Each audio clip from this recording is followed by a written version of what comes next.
ನನ್ನ ಪ್ರೀತಿಯ ಬುದ್ಧು ಮಕ್ಕಳೇ, ಪರೀಕ್ಷಾ ಕಾಲ, ಸಮಯವೂ ಸ್ವಲ್ಪ. ಈ ಸಮಯದಲ್ಲಿ ನೀವುಗಳು ಮನಸ್ಸು ಏಕಾಗ್ರತೆಯಿಂದ ಇಟ್ಟುಕೊಂಡು ಸಾಧನೆ ಮಾಡಿ ಸಾಧಿಸುತ್ತೀರಿ. 100 ಅಂಕ ತೆಗೆದುಕೊಳ್ಳಬೇಕೇ? ಹಾಗಾದರೆ ನನ್ನಿಂದ ಬರುವ ಈ ಮೊದಲ ಕಂತು ಆಲಿಸಿ. ಕಲ್ಕತ್ತಾ ಸಮೀಪದ ಕೆಲವು ಹಳ್ಳಿಗಳನ್ನು ಬ್ರಿಟಿಷರಿಗೆ ದತ್ತಿಯಾಗಿ ನೀಡಿದ ಮೊಘಲ್ ಚಕ್ರವರ್ತಿ ಯಾರಿರ್ಬೋದು? ಉತ್ತರ, ಮೊಘಲ್ ಚಕ್ರವರ್ತಿ ಫಾರೂಕ್ ಸಿಯಾರ್.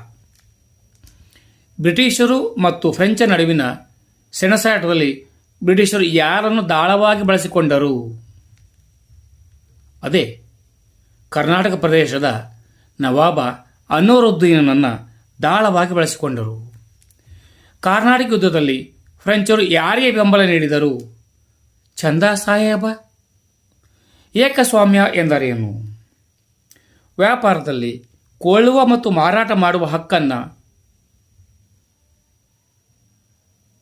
ಒಬ್ಬ ವ್ಯಕ್ತಿ ಅಥವಾ ಒಂದು ಸಂಸ್ಥೆ ಹೊಂದಿರುವ ಅಧಿಕಾರವನ್ನು ಏಕಸ್ವಾಮ್ಯತೆ ಎನ್ನಬಹುದು. ದಿವಾನಿ ಹಕ್ಕು ಎಂದರೇನು? ಭೂ ಕಂದಾಯವನ್ನು ವಸೂಲಿ ಮಾಡುವ ಹಕ್ಕು. ಕ್ರಿಸ್ತಶಕ 1453ರಲ್ಲಿ ಕಾನ್ಸ್ಟ್ಯಾಂಟಿನೋಪಲ್ ನಗರವನ್ನು ವಶಪಡಿಸಿಕೊಂಡವರು ಯಾರು? ಆಟೋಮನ್ ಟರ್ಕರು. ಮೀರ್ ಕಾಸಿಮನನ್ನು ಪದಚ್ಯುತಗೊಳಿಸಲು ಕಾರಣವೇನು? ಇಂಗ್ಲಿಷರು ಹಿಡಿತದಿಂದ ಹೊರಬರಲು ಮೀರ್ ಕಾಸಿಮನು ಪ್ರಯತ್ನಿಸಿದಾಗ ಬ್ರಿಟಿಷರು ಅವನನ್ನು ಪದಚ್ಯುತಗೊಳಿಸಿದರು. ಪೋರ್ಚುಗೀಸರ ಏಕಸ್ವಾಮ್ಯತೆಯು ಶಿಥಿಲಗೊಳ್ಳಲು ಕಾರಣವೇನು?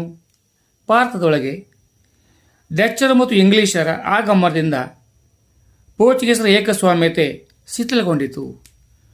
1ನೇ ಕಾರ್ನಾಟಿಕ್ ಯುದ್ಧವು ಯಾವ ಒಪ್ಪಂದದಿಂದ ಕೊನೆಯಾಯಿತು? ಎಕ್ಸ್ ಲಾ ಚಾಪೆಲ್. ವಾಂಡಿವಾಶ್ ಕದನದ ಪ್ರಾಮುಖ್ಯತೆ ಏನು? ಕ್ರಿಸ್ತಶಕ 1760ರಲ್ಲಿ ವಾಂಡಿವಾಶ್ ಕದನದಲ್ಲಿ ಫ್ರೆಂಚರು ಬ್ರಿಟಿಷ್ ಸೇನಾಧಿಕಾರಿ ಸರ್ ಐರ್ಕೋಡ್ನನ್ನು ಸೋಲಿಸಿದರು.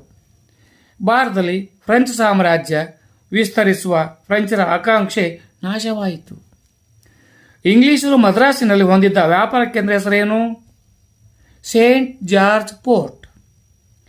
2ನೇ ಕಾರ್ನಾಟಿಕ್ ಯುದ್ಧವು ಯಾವ ಒಪ್ಪಂದದಿಂದ ಕೊನೆಯಾಯಿತು?